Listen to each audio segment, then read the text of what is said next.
Baru berjalan 30 menit, puluhan interupsi dilayangkan peserta Musda ke-10 Golkar Maluku Tengah.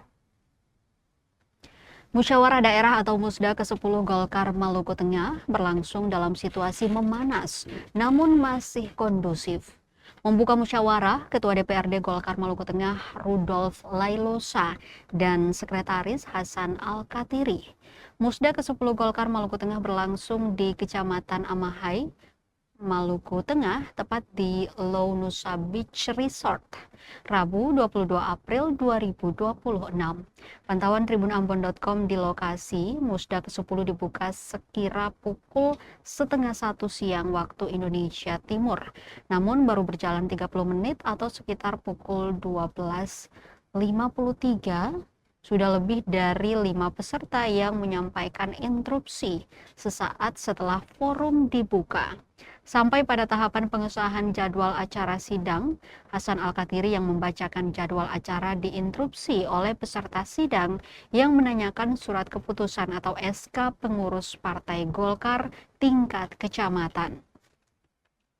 Di tengah suasana interupsi yang hampir memanas, Ketua DPD Golkar Maluku Tengah Rudolf Lailosa berhasil meredakan situasi dengan mengajak seluruh peserta menjaga situasi tetap kondusif dalam bingkai kekeluargaan.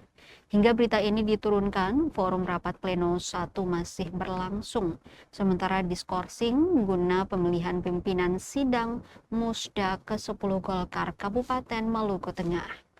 Sebagaimana diketahui, 3 kandidat lolos penjaringan bakal calon ketua Partai Golkar Maluku Tengah. Mereka diantaranya Hasan Al-Katiri, Rusbani Silawane, dan Temi Talaohu. Para bacalon ketua Golkar Maluku Tengah ini telah mendaftarkan diri ke Panitia Musda ke-10 yang dibuka pada 17 April sampai dengan 20 April lalu. Di samping itu, Ketua DPD Partai Golkar Provinsi Maluku, Umar Lesi, menegaskan bahwa dinamika pemilihan Ketua DPD Golkar Maluku Tengah dalam musyawarah daerah ke-10 harus dituntaskan di arena Musda tanpa perlu dibawa ke tingkat yang lebih tinggi. Merespon kekhawatiran apakah Musda kali ini akan kembali ditarik ke tingkat provinsi atau pusat, Umar optimis hal itu tidak akan terjadi.